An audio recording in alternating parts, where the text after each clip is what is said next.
ya Kak. Mulai dari kamu.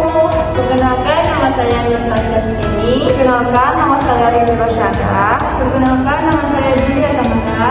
Perkenalkan, nama saya Matilda Nadiani. Nah, di sini teman-teman, kita mau jelasin apa dulu ya? Nah, kita di sini akan menjelaskan tentang perlengkapan alat-alat bidan yang akan dipergunakan saat praktek. Nah, kita mau jelasin apa dulu nih teman-teman, kalau boleh tahu? Gimana kalau kita menjelaskan nama dan fungsi alat yang dipakai bidan saat praktek aja? Oke, kalau begitu tonton video selanjutnya ya teman-teman. Bye! Pertama yaitu perlengkapan umum, terdiri dari ruangan persalinan, bed persalinan, kamar mandi di ruangan persalinan, dan tirai atau sex cream. Nah, itulah perlengkapan umum yang ada di ruangan persalinan tersebut.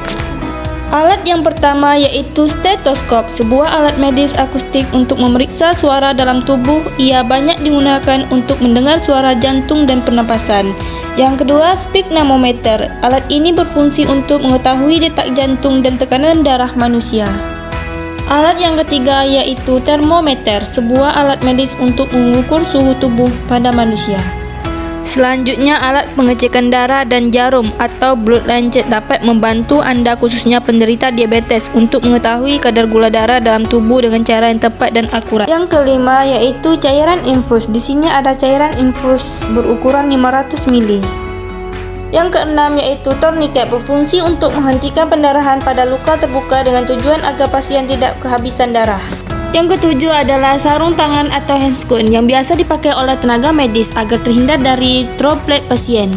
Alat yang selanjutnya yaitu aboket, dipasang untuk memasukkan cairan infus. Yang kesembilan yaitu infuset. Seperti ini contoh infusnya yang biasa digunakan pada ibu yang akan melahirkan secara normal. Selanjutnya yaitu kateter.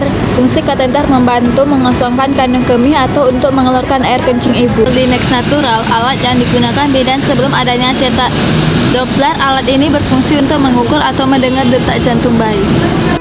Doppler adalah alat pemeriksaan kesehatan menggunakan gelombang suara berfrekuensi tinggi untuk memantau kondisi aliran darah dan pembuluh darah.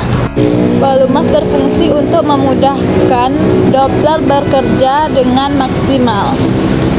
Resusitator atau ambu yaitu untuk memompa oksigen udara bebas yang digunakan untuk memperbaiki fungsi ventilasi dengan cara memberikan pernafasan buatan untuk menjamin kebutuhan oksigen dan pengeluaran gas CO2. Selanjutnya, kombengkok digunakan sebagai tempat alat yang sudah terpakai saat menolong persalinan atau merawat luka atau aktivitas medis lainnya.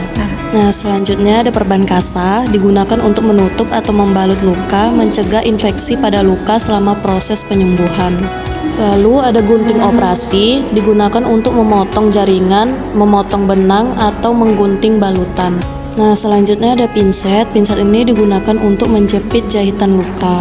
Lalu ada gunting perban, digunakan untuk kebutuhan bedah dan objin. Nah, inilah contoh alat partus yang saya jelaskan tadi. Selanjutnya ada alat sterilisasi yang digunakan untuk memproses peralatan atau perangkat medis dengan menghancurkan semua bentuk kehidupan mikroba, termaksud bakteri, virus, spora, dan jamur.